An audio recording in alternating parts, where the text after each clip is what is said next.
The planned US attack on Iran has a hitch. Most of the bomb-targeting crew are busy queuing for toilets on the lead vessel, the USS Gerald R. Ford. This is not a joke. A set of emails was obtained by NPR, a US public broadcasting group, revealing that toilet wars have broken out on board the most expensive ship the US Navy ever built. And the Wall Street Journal followed up to confirm the tale today. TLDR summary: there are too few functioning toilets for 4,600 sailors, and the problem is worsening daily. Problem 1, design planners screwed up by including too few toilets for 4,000 plus sailors, leading to 45-minute queues on a daily basis. Problem 2, engineers screwed up by installing a fragile vacuum system in which a single valve breakdown on one toilet can stop all the toilets in an entire department functioning, making the queues even longer. Problem 3, some of the temporary repair operations, such as using an acid flush to clear out calcium buildups, can only be done while the ship is docked. No prospect of that. But with so many toilets out of order, too much pressure is put on the ones still working, so the problem will just spread. Many of the wars I settled was because of the threat of tariffs. I wouldn't have been able to settle them without. Will remain in place under fully approved and tested alternative legal statutes. And they have been tested for a long time. They're a little more complex, but they're actually probably better, leading to a solution that will be even stronger than before. Congressional action will not be necessary. It's already time-tested and approved. No one will ever forget the expression of terror on Irina's face as she looked up at her attacker in the last seconds of her life. She died instantly. She had escaped a brutal war only to be slain by a hardened criminal, set free to kill in America, came in through open borders. Mrs. Zaretsky, tonight I promise you we will ensure justice for your magnificent daughter, Irina.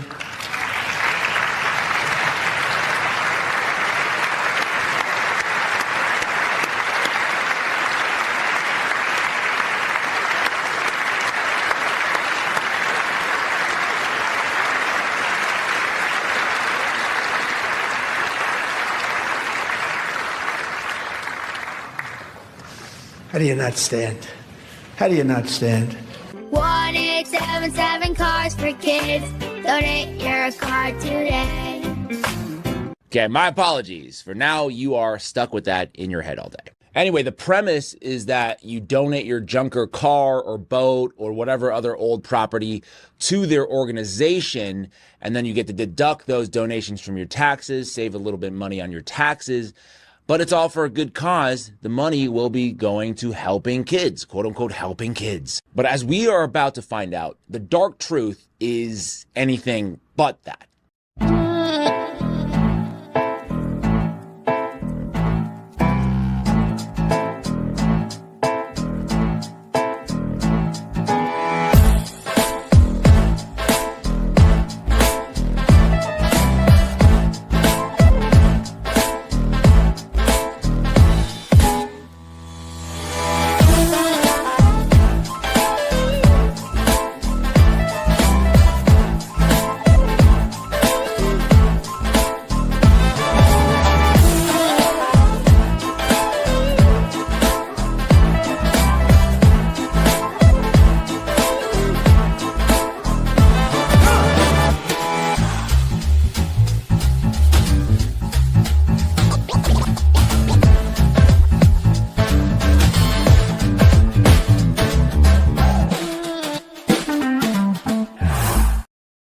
Yeah, baby, it's episode 71 of The Whiners on February 26th, 2026. Jeff Norman and Morgan with you, as we always are on Thursday nights. And tonight our special guest is James Lee, a very popular and prolific content creator.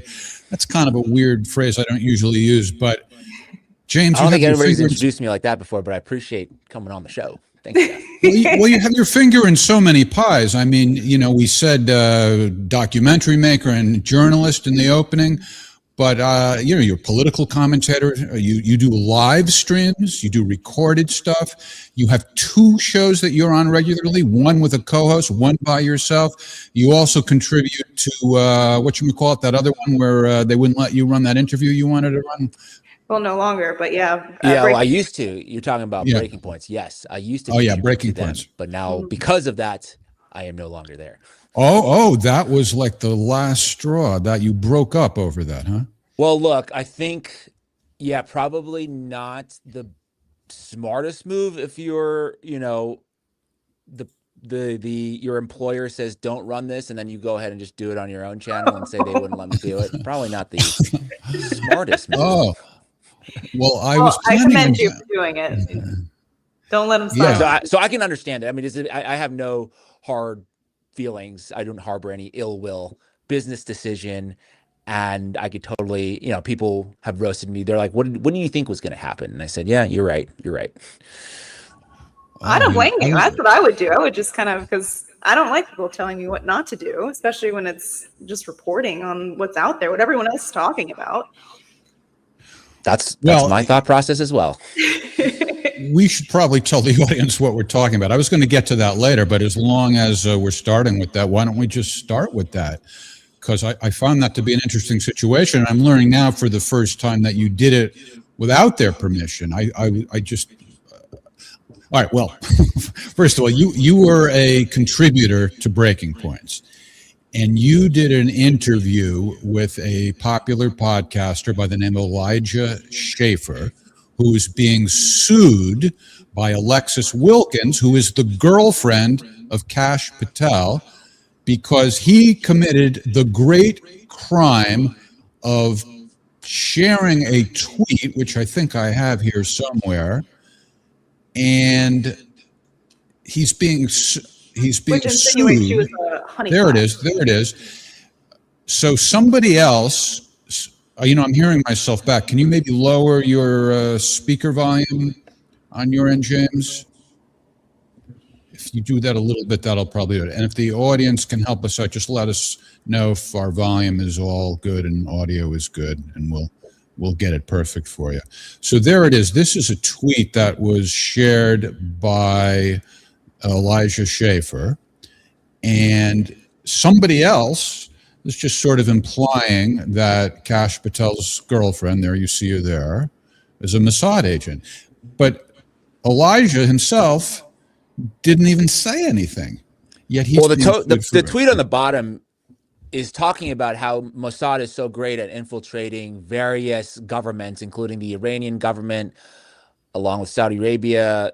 They're just trying. It was actually a propaganda post from a well-known Zionist creator, and Elijah just plops out on the top to sort of insinuate, yes, you guys are really good at it. Look, you got our FBI director, allegedly. I have to tell you, this is one of the most chilling episodes of censorship, because how it's like reverberating. It's like it's censorship on top of censorship. First of all, Elijah didn't say anything that even comes close to defamation. And then the show Breaking Points that you worked for, they were afraid to run an interview that you did with him. I mean, where does it end? Well, it ends with, people being sued by the federal government for criticizing the government. I think that's where a lot of this stems from, is that Elijah, along with a couple other podcasters, actually, there's been 3 podcasters that have been sued by Alexis Wilkins. And I think they're all very critical of the current Trump government, specifically when it comes to some of these characters like Kash Patel, who went in talking a lot about releasing the Epstein files and getting out corruption and cleaning up the FBI, but instead he's just done the complete opposite. So they've been very, very critical of what he's, done in there. And I think that has something to do with it as well. I think it's not just for this post. I think they were trying to intimidate some podcasters into saying, this is, if you continue to go down this route, we're going to lay the hammer down on you. I guess that worked for some people. Like you have the Tim Pools and all them, they all fell back in line. And I went to. So this has been going on for a few months. Is the litigation still pending, or has it been thrown out of court, as I think it should be? I mean, I'm just a layman, but I can't imagine how anybody would take this lawsuit seriously. That I don't know for sure. I mean, based on my understanding, these things could take a while. They probably wouldn't want to take it to court just because it does open you up to various forms of discovery, which they probably don't want, right? They probably would say, hey, let me get all your text message exchanges between, you and everybody else. And now we know what they're talking about behind the scenes, right? Just to make sure, you're not communicating with other government officials. So my guess is that this suit will be dropped at some point. Right. But you weren't sued. Does that disappoint you that, anybody's being sued, but you weren't being sued?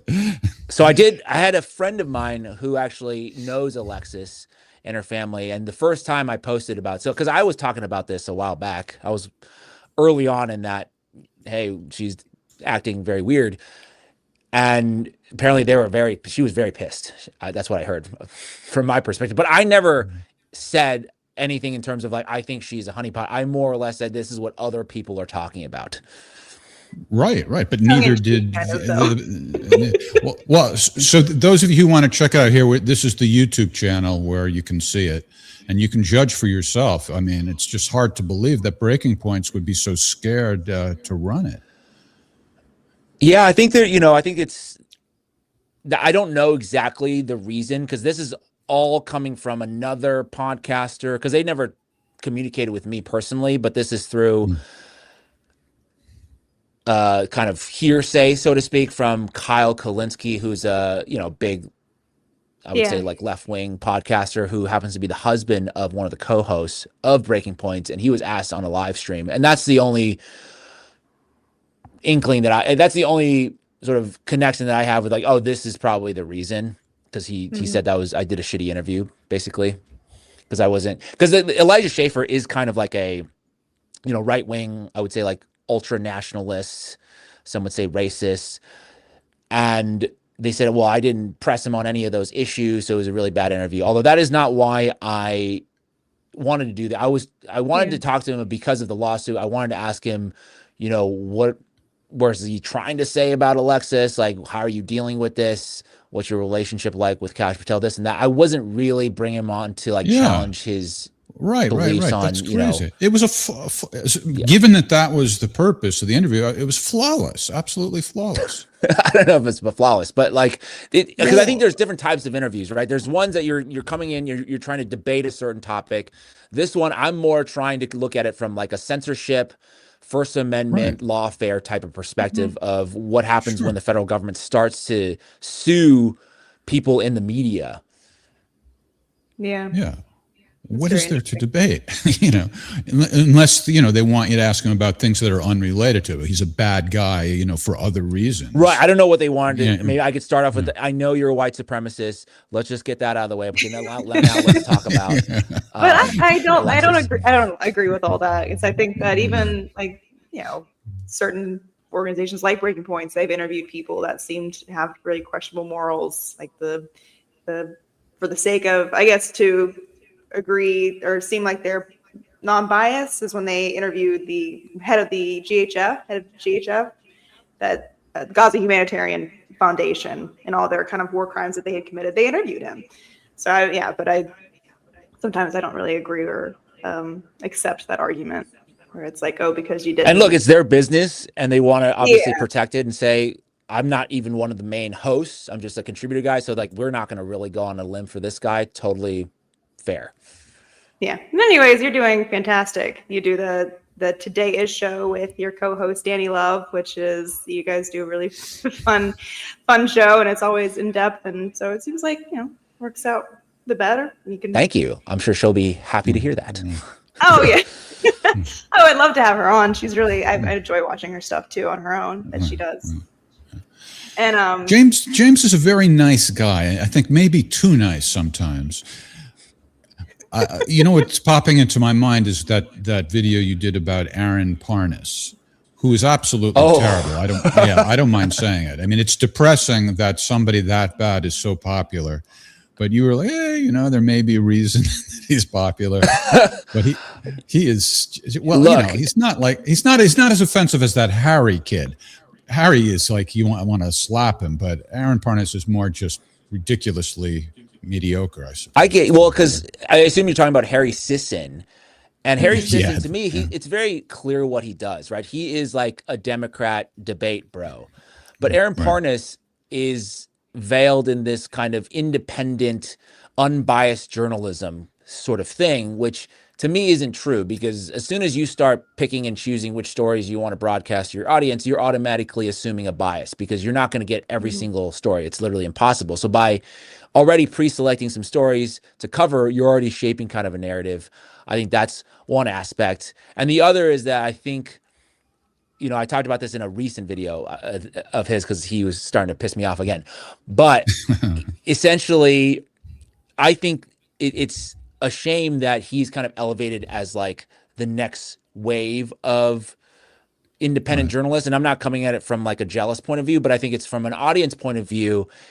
It's not the best person because he doesn't really do all that much. It's just more of a regurgitation of the headlines as his journalism. And then even like I was pointing out in an interview that he did with Taylor Lorenz, because she was asking him, how do you choose the type of stories to report? And he said, well, if I can't understand in 5 minutes, then I'm not going to do it. So that means what you're getting is the information is like, if he doesn't think it's worth spending more than 5 minutes on, then that means he's not going to report it, which is kind of, to me, an insult to the audience, because it's like you're not even going to do the diligence to like look into it a little bit. It's for me, that's like, I feel like that's part of my responsibility, is to take hours and sometimes days and weeks to look at something and to analyze it, and then to give that to the audience. I feel like that's part of why I deserve followers or subscribers or to be paid for the stuff that I do, is because there's some work behind it. Yeah, very different, very different. Well, the premise of your video, as I recall, was that he's not really independent per se or unique. He's just aggregating stories from the mainstream media, not adding anything to it. And, so you got me thinking, like, why is he so popular? Do you think maybe he's sort of like the younger generation's version of the Drudge Report? Because that's all Drudge was and is aggregating stories. So I think part of his popularity, I think from the feedback that I've gotten, because I got ripped a little bit by some people for calling him out. They said they do enjoy this style of like, hey, I don't have that much time, I just want the headlines kind of thing. Some people do like that. I think there is, from my speculation, some people have talked about this potential kind of, I would say, inorganic part of his numbers. I think there's a little bit of a boost from, let's say, like dark money groups to just like get more views out there. And then with that, then you can then rise in the algorithm, and then people will start to like you from an organic. All right. Now I feel right? less depressed. Knowing that his audience maybe is not really that big, I'm less depressed. Yeah, that happens a lot. Well, I think now it is legitimately pretty large, but I think there is some element of inorganic growth in that you can boost some of these people, and then that'll allow you to grow organically as well, as long as you still continue to put out the videos. So I think that's a possibility. But yeah, I think what he does well, to give him a little credit, I think he gives you the news on one side where like you feel comfortable with those headlines, because you want to see, he gives you the headlines that you want to see. And mostly it's like anti-Republican, anti-Trump headlines. And so you get to enjoy, it's like, oh yes, more shit happening for Trump. Good. I enjoy this. Because I mean, for example, he never talked any bit about the Epstein files prior to this year. He wasn't like on that. Right. And all of a sudden now, because it's now an anti-Trump piece, then he's going to do it. When it was, if he did it under the Biden administration, it would have been looking bad for Biden, because Biden would have been the one that was hiding the release of the file. So not good in that situation. And then now it's okay to do. Right. I don't know if you see the comments we're flashing on, but for some reason the audience is talking about the Young Turks. And Cenk Uygur, is that how to pronounce his name? Yeah, Cenk Uygur. Cenk, yeah, right. Here's another one I don't like. I consider him to be maybe the luckiest guy on the internet, because he was there, I think, from the very beginning when the internet first exploded as a thing that had podcasts. And that's my theory on him, is why he's so popular. What do you guys think of him?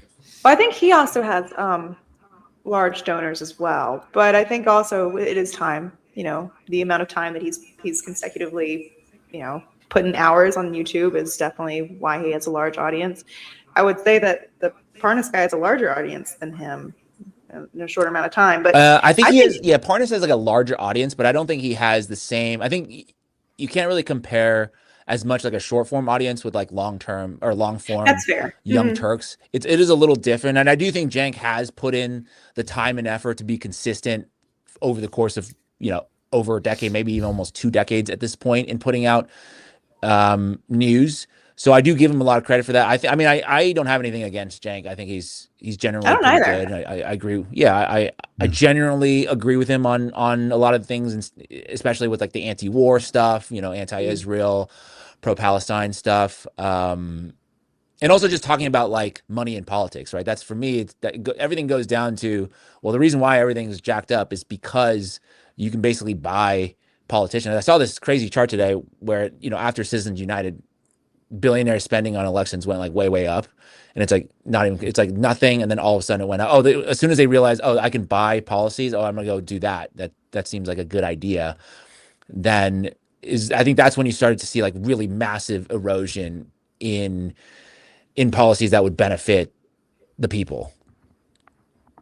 Yeah, I agree. I think also the what is it, that Occupy Wall Street, I think that really spooked a lot of the billionaires to the point where they kind of all united and got a little more organized in that sense, because they saw how people could really turn on them. That is my kind of theory as well, because I know that we've had on this reporter, the crazy village lady. Do you know who I'm talking about, James? Yeah, Mel. Yeah. And she does a lot of work talking about Citizens United and how other court cases before Citizens United really kind of started to crack the eggshell of that corruption and kind of, allow for Citizens United to finally take it away from us. But there were other court cases that allowed billionaires to kind of interject themselves into politics beforehand. So I always find that to be a very interesting take on it. Well, since I already said James conducted a flawless interview, maybe I can argue about Citizens United without him hating me. But I just remembered. Oh, no. It was a terrible opening for the show. We usually start off by saying what we're drinking. So let's get to that real quick.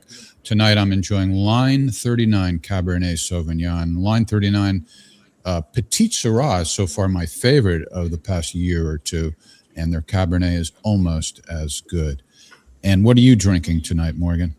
Oh, Modelo. I'm not drinking wine. I'm drinking a beer. Are you old enough to drink beer? I am, yeah. I'm old enough to the point they did not card me when I got the beer, which was kind of insulting. I'm likewise insulted when they don't ask me for ID when I get a senior citizens ticket at the movie theater. In the other direction. And James, you and Morgan, from what I hear, have once spent a night out boozing it up in California, but you are not drinking with us this evening. Is that correct? Yeah, I'm not drinking at this moment. And I think boozing it up on a night out would be a little bit more scandalous than what it really was. Yeah. We met for a couple of beers. Delicately sipping. How about that? Yes. Judiciously sipping. So you mentioned before, I don't know who you were talking about, how they pick their stories. I'm sort of wondering how you picked your most recent story. Not that there's anything wrong per se with being sort of arbitrary, just because we're all independent. We don't work for anybody. We can pick whatever interests us. But nonetheless, that Cars for Kids story that we showed a clip from in the opening, and I judiciously edited it so we didn't have to hear the whole jingle. I'm sure you appreciated that. Any particular reason why that's your latest story on your YouTube channel? Any particular reason why you did it at this time? Well, yeah. So in general, I try to do stories that I think are uncovering some kind of corruption or scam. You think things are one way, but they're actually another. So that's kind of how I look for, I think, interesting stories, because one of my favorite quotes is the one from the beginning of the movie The Big Short, which is something to the effect of, "It isn't what you know Or it isn't what you don't know that gets you into trouble. It's what you know for sure that just ain't so. So then that's one. I think that's one kind of way I look at different things, and is like, is this going to be hopefully helping debunk some kind of propaganda that you've learned? Because that's one of my big missions, is to help people unlearn the propaganda that they fed to us for 50 years plus. And so this story, I actually came across it because this isn't like new. I think people kind of knew about this for a while, that this was something not exactly that, it's not just like helping all children. It's a very specific group of children. But this kind of stemmed from one of the really big YouTubers. He just recently did a piece looking into like the Hasidic Jewish community in New Jersey, and he's getting into some hot water with that. I'm talking about Tyler Oliveira. Yeah. I think it's in New York, actually, if I'm not mistaken, right? Lakewood. Well, so he did two pieces. So he did one that was in upstate New York, and then he just did a recent one that was in Lakewood and Jackson, New Jersey. Oh, he's going back for seconds. So, what's that? He's going back for seconds? So I heard he got in trouble for the first one. And so this company, this Cars for Kids, just happened to be located in Lakewood. So then that was when I was like, oh, okay, yeah, this is interesting to look into, because he didn't get into all that. So I was like, oh, this will be a nice kind of like supplemental piece of knowledge of the types of things that happen there. And I do think it's, to comment broadly, I think it is kind of interesting because he does all kinds of videos about, I would say, like targeting minorities is what he does. So a lot of people already don't like him because of that, because he specifically goes to these communities and he investigates or whatnot. For example, he was also there with the Somali fraud case in Minnesota, along with Nick Shirley. Mm-hmm. Nick kind of got all the credit, but Tyler made sort of his own video that was very similar. And he's done this across all different types of different, communities. He went to the one in Ohio or something that, when Trump said people were eating cats and dogs or whatever. So he did that. So that's the Haitians. That's right. So then he goes after all these different groups. And then all of a sudden this, the Jewish group is a minority, and he goes in and does the exact same thing, but then now he's sort of getting canceled for it. So that is a discussion of why that is, I suppose. Yeah, got it. So the Cars for Kids website says that it is a Jewish organization, and they do link to what's the other their sister nonprofit that they work with? Aura, right. But they don't really make it clear that the money will benefit only Jewish children. They don't make it clear in the commercial. When you look at the commercial, it's Cars for Kids. It doesn't say Cars for Jewish kids. It's just Cars for Kids in general. So you would think, I've gotten actually some people responding in the comments like, dang, I donated my car to them like a few years ago or this and that. I wish I had known about this. And so, yeah, people actually do donate their cars apparently to Cars for Kids. Honestly, when I saw the video, I had never even heard the jingle. Really? Oh, well, yeah. God bless you. I watched it and I was like, oh, you were saying like it was this common thing that we all heard, and I was like, okay. And I heard it and I was like, thank God, I've never heard that. It's like very crazy. I heard that so much growing up. Maybe because it's on the radio a lot, and I listened to a lot of FM radio growing up. So it might be a regional thing too. I've heard it a lot. Yeah. Really? Okay. So where were you? Catchy. It's catchy. It's not as fun. It's not as fun to sing along with as the YMCA song, but Okay. I had not heard of it. I was kind of like, I was intrigued, but I'd never been touched by it, and now I'm really curious. I didn't think people would really donate their cars. Yeah, well, and boats. There are other charities that are. There are other charities like that too. I think NPR maybe does a thing where people can donate their cars. It's like, there's, I think in many cases they aren't necessarily late model wonderful cars, and so. No, I assume that. Yeah. Like but I don't even think that the Kids for Cars for Kids website even makes it clear it's just for Jewish kids. But when you go to the Aura website, then it becomes very clear. Right. And it says it's a Jewish organization, and then they talk about what they actually do, and a lot of it is these like programs that are similar to Birthright, but it's younger kids, to then introduce them to Israel, which I thought was just kind of not bizarre, but I think it would make people uncomfortable who didn't know that this was what was going on. Like the program money goes to kind of introducing the idea of you should move to Israel to young kids to kind of populate, whatever project they got going on over there.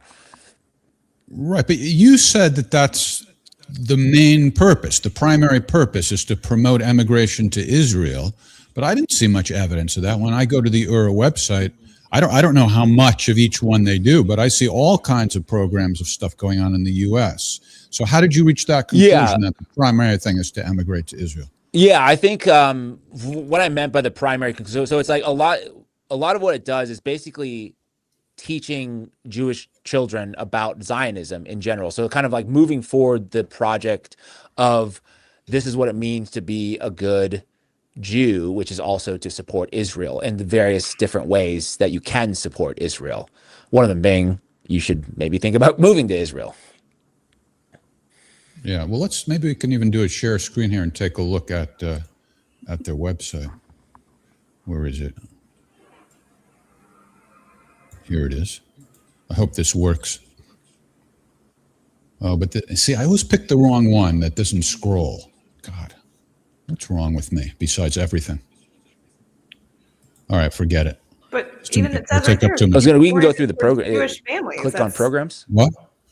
No. I mean, the thing is, I have to share it in a different way because it's not. I can't scroll it the way I did it. Oh, okay. You know what I'm saying? Oh, what's this one? Here we go. This one will scroll. There we go.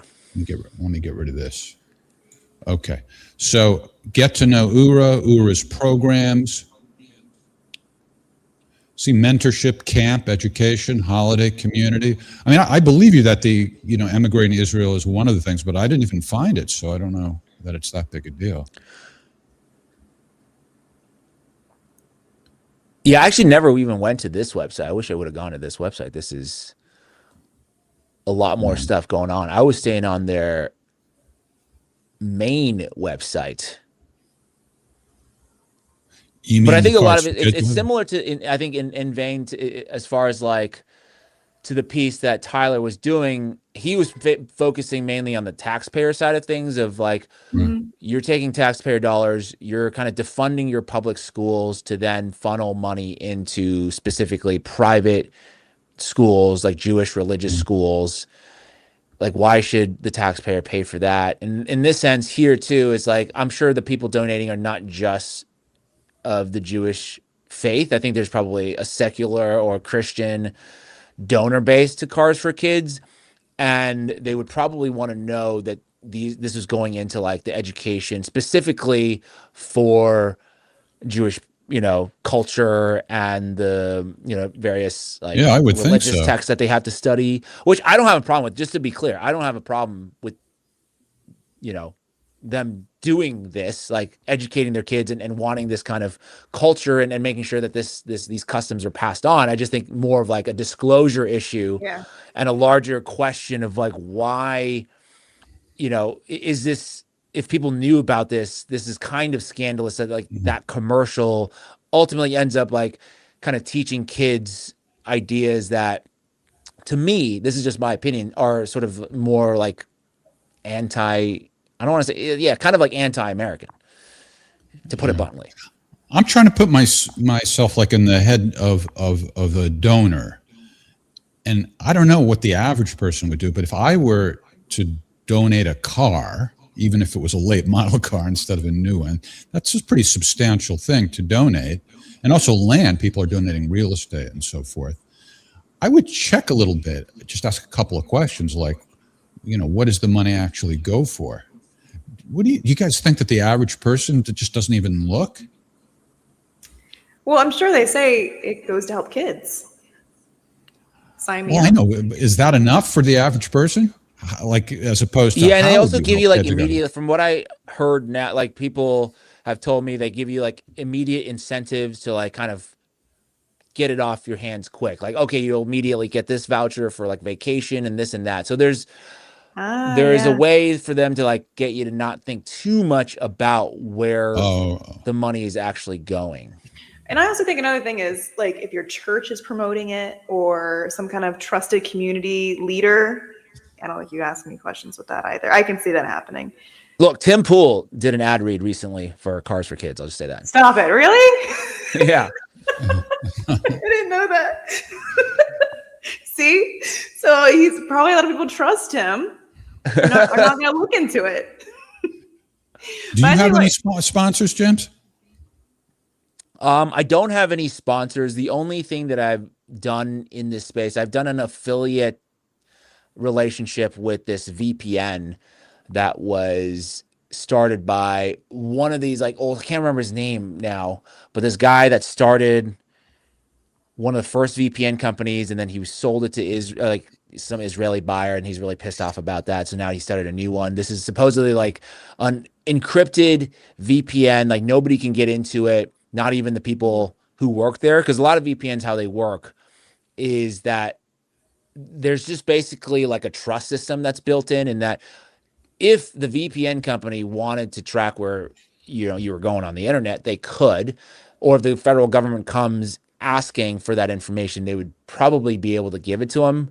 And in this case, the company VP.net, they are not only are they not obligated, but they are unable to provide this information because they themselves do not track that. So it goes in, the technology is like beyond my ability level to really comprehend, but essentially imagine like a box of data, and people are coming in and then they're shooting out the other side, but then in there's like a bunch of mismatched wires, so you really cannot trace through the person going in and the website they're actually viewing. That sounds like a very wholesome type of an affiliation to have. Yeah. We are. Yeah, I really try to stay away from doing deals just because I think for me, at least for my content and the brand that I put out there, I can't be like doing ad reads for, I don't know, like Kalshi. I mean, that's a big, they've both, Kalshi, Polymarket, they've both reached out. Really? And yeah. I think it would just look really bad when I was like end a video and be like, all right, now go bet on it in the prediction market. Well, I guess if your donors are generous, you don't need to. We love not if your donors, I mean, if your audience is generous, then you don't need to. We love our audience, but they're not exactly throwing money at us. So. Stefan, can you please write a check? I want them to love the game. I'm talking to you, Stefan. I would never want to give anything to the audience that I wouldn't do myself. Like, I don't think people should be betting on Kalshi and Polymarket, just mainly because there's no rules around it, and they may not even pay you based on the outcome. They're arguing, like, for example, the Venezuela people bet a lot of like us invading Venezuela, and they say, well, technically we didn't invade Venezuela, so you didn't win that bet. And there's also like people with insider information. If Taylor Swift's having a baby, like she could just put in big money, I guess. I mean, she's not lacking money, but she could. Like, she knows when she's going to have a baby. So, like, she could definitely win that bet. Right. I don't know. It makes me feel like we've reached that Black Mirror level of just dystopian culture. But I do like it in one sense, is like the insiders, people who do track the insider accounts are like, hey, somebody just bet like $1 million that we're about to do something. So then that way there is a little bit of like transparency. I guess. All right, well, at the time, I'm sorry to be abrupt, but we have another guest. The time went by way too fast. We started a little bit late. That's part of it. It's also just because James is so damn interesting. So with our apologies, would you accept maybe a return appearance on the show, and we'll hang out? Let me know. Yeah. All right. Before you go, let's just tell folks where to find you. There's your YouTube channel, and then you co-host a show with Danny Love, and there it is there, right? There it is in the background, the Today-ish podcast. There it is. And then your website is 5149jameslee.com, and that's L-I Lee. And people can follow you on X at 5149jameslee. Oh, you got it all on there. Thank you. Well, you deserve it. If you're going to come and hang out with us, the least we can do is drive people to see all the great work you do. All right, James, thanks a lot, and we will get back in touch and hopefully have you back soon for a more leisurely hang. All right, appreciate chatting with you, Jeff and Morgan. Always good to see you. Nice to see you too. I'll see you. All right, take care. And now joining us is Professor Josh Blackman, who is a professor at South Texas College of Law in Houston. He's also a blogger for the Volokh Conspiracy. He's the president of the Harlan Institute. And he is somebody who has taken a keen interest in the United States Supreme Court. And so we have a limited amount of time with Josh, and I wanted to kind of divide that between talking about the tariff decision and also a little bit more generally about the Supreme Court. Hopefully we can demystify it a little bit and maybe get into how it actually works, what the personalities are like, and so forth. I think people would be interested in that. Good evening, Josh. Thanks for joining us. How you doing? Thanks for having me. It's a pleasure. Thank you for joining us. So you wrote an article. Let me see. I think we have it here somewhere, calling the decision of the Supreme Court the other day the worst defeat. Here it is. The worst defeat. Trump's tariff loss is the worst judicial defeat in presidential history. That, sir, is a bold statement. I'm guessing it's not just clickbait. You really mean it. Why is it the worst judicial defeat ever? Well, to start, very few presidents actually have their own cases go to the Supreme Court, right? Most Supreme Court cases involving state laws or laws enacted by Congress. But this was a policy that was sort of the cornerstone of Trump's administration, the tariffs.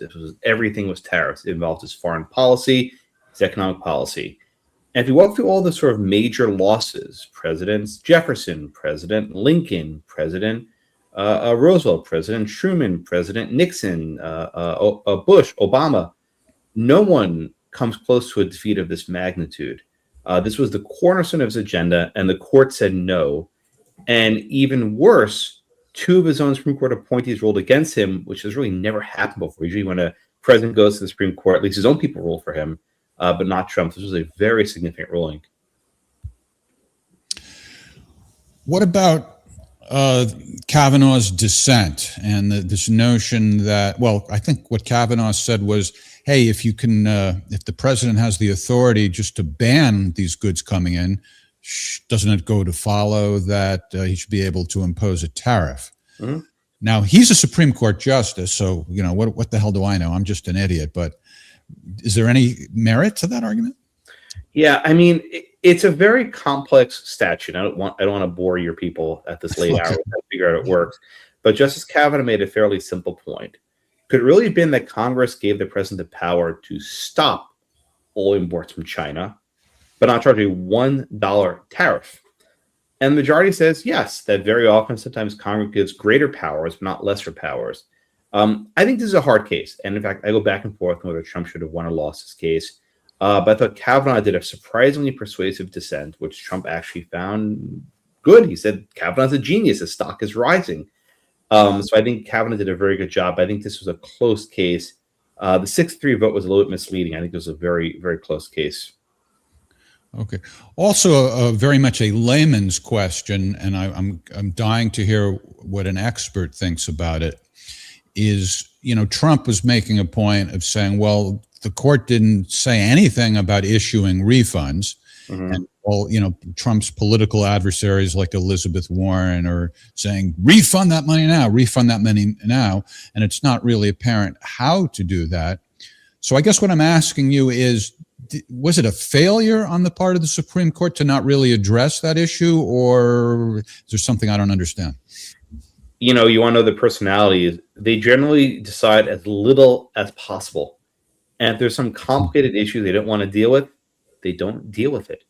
It's truly remarkable. The entire central point is, okay, the tariffs are illegal. Now what, right? Who gets paid? And the court did not write a single sentence on the issue, not even one sentence. Trump made this comment in his press conferences, just give us one sentence.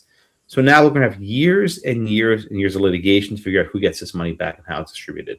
So the Supreme Court really sort of punted. They didn't decide the core issue.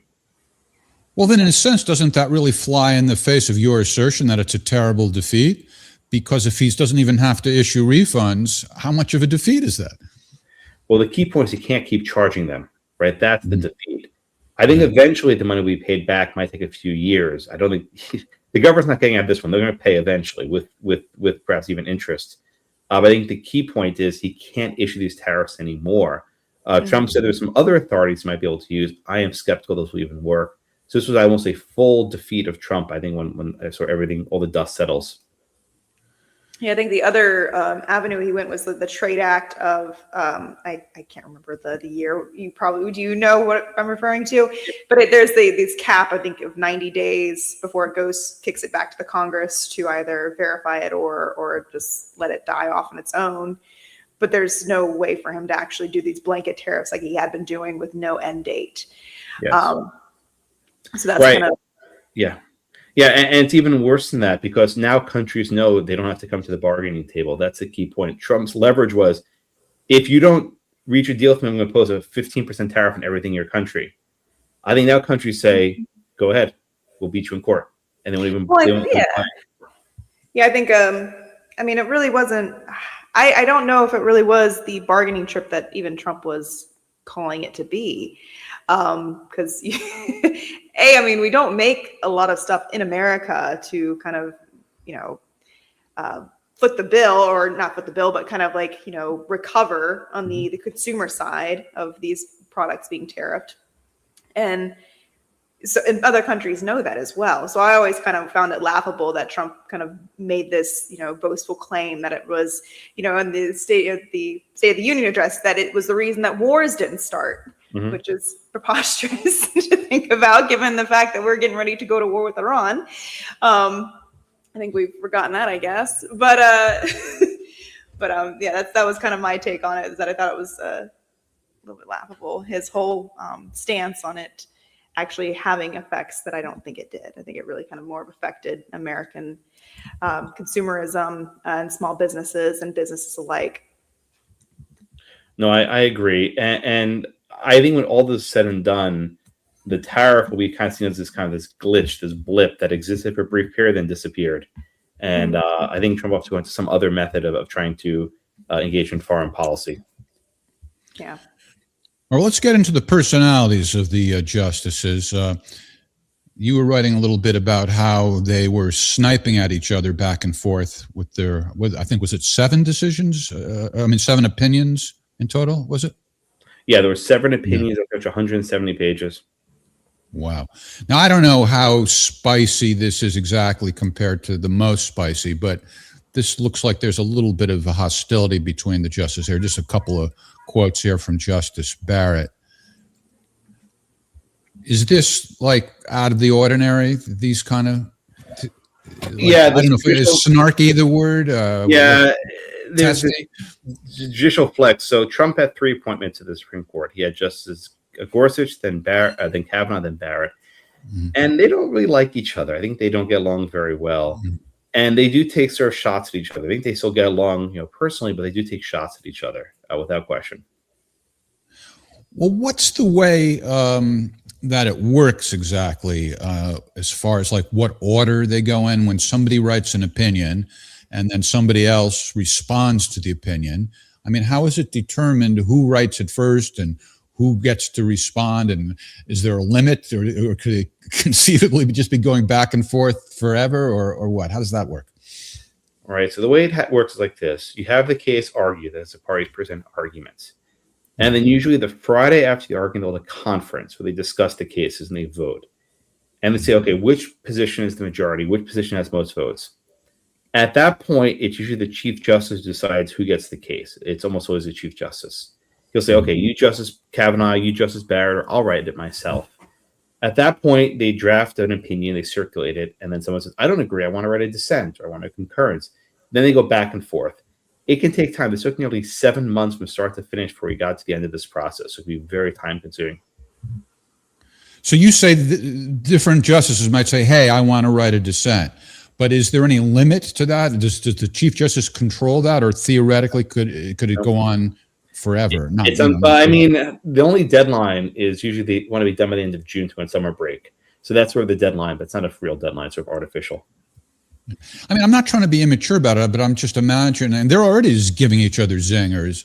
I'm imagining that if somebody puts a zinger in there, that might make one of the other justices want to zing back.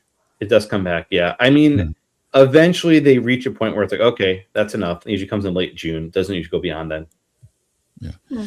See, I like the way you cover it all. I mean, you are, obviously a very serious legal expert, but you also take an interest in the personalities.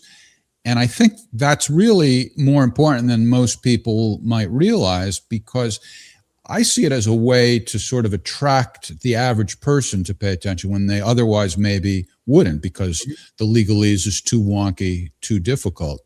I lived in New York for about 10 years in the 80s, and then I moved to Los Angeles and lived there for about 26 years. And one of the differences between the two cities is that in Los Angeles, at least half of the people who live there don't even know who the mayor is, let alone staying up on everything that's going on. Whereas in New York, almost everybody is up on who the mayor is, and all the drama, like right now with Mamdani and the snowball controversies and stuff like that.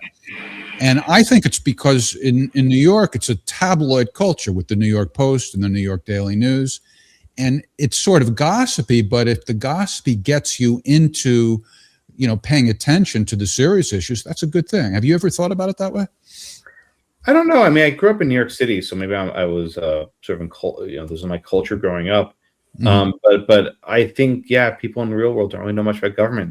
That's maybe for the best. Well, I would critique it and say that in New York, everyone is so close together. A lot of the government policies directly affect you on a day-to-day basis, whether it's like a new, we're going to do the trash on this day, or, city management in that sense. So you have this direct tether of the consequences that the city is making, as opposed to where I live, which is, really not like it's a semi-small town in North Carolina. The city council's decisions on a day-to-day, you don't really feel it. So I think that is kind of what's going at play too, when you have a big area like New York and the different boroughs. That's why you have kind of this vested interest in the constituents, as opposed to, a place that is a little more spread out and distant from, the direct consequences of the city council and state government. You guys aren't buying my tabloid theory? That's driving it? No, I'm not, because I was so proud of myself for coming up with that, but all right. Love to think about it. All right. So I mentioned the Volokh conspiracy. Is his name pronounced Volokh? Am I saying it? Yep, Eugene Volokh. Eugene Volokh. He's one of the nation's foremost First Amendment experts. I think he's great. I've never been invited to one of his famous dinners where all these. Have you been to one of those dinners that they have at his house? You know what I'm talking about, even, or? Never been to one of the dinners. Oh, but you know what I'm talking about, or no? I think so, yeah. And so he has assembled quite an interesting and impressive roster of law professors, and Josh is one of them. And you do this feature called This Day in Supreme Court History. And you also are the president of the Harlan Institute, which I don't think is specifically devoted to the Supreme Court, but that's more about just getting high school students interested in the law and educating them at an early point, right? Exactly, yes. Yeah. How did you get so interested in the Supreme Court as compared to any other area of the law? It was an accident. I went to law school. I took constitutional law and I fell in love. There's nothing more to it than that. Well, you can make something up just so we have a good story. It doesn't have to be the truth. That's all I got. But I'm yeah, lie to you. Oh. I guess it's not a bad story. Well, before we say nighty-night to you, maybe just a couple more comments on the tariff case, as maybe in terms of the State of the Union address. One of the blog posts you wrote was you were kind of fearing that Trump would go even lower than Obama and Alito went back in, what was that, 2010 or somewhere around there? Yeah. When Obama made a remark about the Citizens United decision and Alito sort of mouthed something at him. It wasn't even that bad, really, right? He said, it's not true or something like that. Was that? Yeah. Good. And you predicted that Trump would go lower, but he didn't. He was kind of respectful, more so than he was, apart from that address. But pleasant. Yeah, I think I was kind of worried that Trump would go really hard with the justices in front of him. He didn't. It was actually pretty tame. He said that he was disappointed, that it was an unfortunate ruling. That's language that's consistent with past presidents, what they said. So actually, whoever got to Trump, it worked, and he sort of dialed back. I think it was, not that bad. Yeah. But he did say he would find another way, which I think Morgan alluded to earlier. Let's take a look at that clip. Any of the wars I settled was because of the threat of tariffs. I wouldn't have been able to settle them without. Will remain in place under fully approved and tested alternative legal statutes. And they have been tested for a long time. They're a little more complex, but they're actually probably better, leading to a solution that will be even stronger than before. Congressional action will not be necessary. It's already time tested and approved. Justice Barrett has quite a poker face, huh? Yeah, she kept it clean. She was very good. So basically, he's saying it doesn't matter, but I mean that's not really being disrespectful to them. But no, I mean if the court says you can't do X, it's fine. I'll do Y. Right? That's not any disrespectful to the court. I don't think. And he didn't make it about individual justices. He made it about the court's ruling, which I think also is fair. The president can criticize a ruling. I don't see a problem there. Who's in charge of the cameras there? I noticed that at certain points in the address that they cut to people where it kind of made sense, and other times they failed to do that. So, I would love like an NFL Sunday ticket where there's a camera on everyone at all times. But I don't know who controls the camera. It's a good question. Yeah. All right. Well, before we say goodnight, I know that your time is limited. Is there anything more that you want to say about the Harlan Institute? I assume that you're the president of that because you're very passionate about it. And it's a nonprofit. Anyone who has high school students, check it out. We run a moot court competition. We're almost done with this tournament. So next year, if your kids are interested in law, tell them to sign up. All right. Very good. And you can visit Josh's website at joshblackman.com. And follow Josh on his X page, which is Josh M. Blackman. And that article that we were talking about earlier is at City Journal, and the website there is city-journal.org. All right, Josh, I know that you were pressed for time, and I appreciate that you squeezed us in. Thank you so much. Thanks, everyone. Have a good night. Thank All right, you, Josh, Joe. take care. It's a pleasure. Bye-bye. Well, we honor our commitments, don't we, Morgan? Even though it all seems too fast, but... Yeah, we do. It's a nice show. Yeah. Do you think we'll get James back? I hope he understood we didn't give him the bum's rush or anything. Well, I'll see. I'll make sure he's okay. All right. And you're in New York now, hanging out with Jose? Yes. I'm helping Jose with his petitioning process, and we need all the help we can get. What's the latest with Jose's campaign? Right now, it's just the petitioning process to get him on the primary ballot as a Democrat. So you have to go to, you have to collect signatures directly from Democratic voters. The first time we did it, he was running as independent. So you could have a little more leeway and you could get signatures from just a registered voter. Didn't matter what party, but now it matters the party. They have to be a Democrat. And even on top of that, if they've signed for another candidate, even the incumbent, Richie Torres, they can't sign for us. So it's the stakes are a little more high. The stress is a little more high, but it's going well. There's a really nice team on it. And if anyone is it too early to make a prediction about whether he's going to get, do you have any numbers, like how many signatures he has so far? And we're doing well right now. It's about a month-long process. I know we set the goal that we want to get this done sooner rather than later. Given later, you're going to run into a lot more people that have said they're already signed.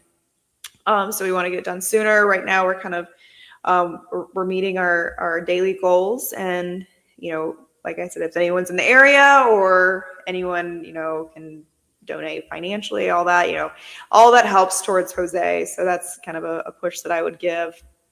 But okay, so as I'm going by memory now, I think his website is votevega.nyc. Is that correct? It certainly is. It must be a good website if you remember it that quick. Right. Well, but yeah, we've had Jose on a few. Well, yeah, it is a good URL. It's memorable. Also, we've had Jose on a few times. So yeah. We'll but yeah, give Jose my best. I certainly will. Yeah, we've been putting in, almost 12-hour days ever since I think it started this Tuesday. So it hasn't been that long, but certainly feels like it. But I enjoy it. And speaking of big-time political personalities, our beloved co-host Ryan Milton is out tonight because he is hanging out with RFK Jr. in Austin, Texas. Okay.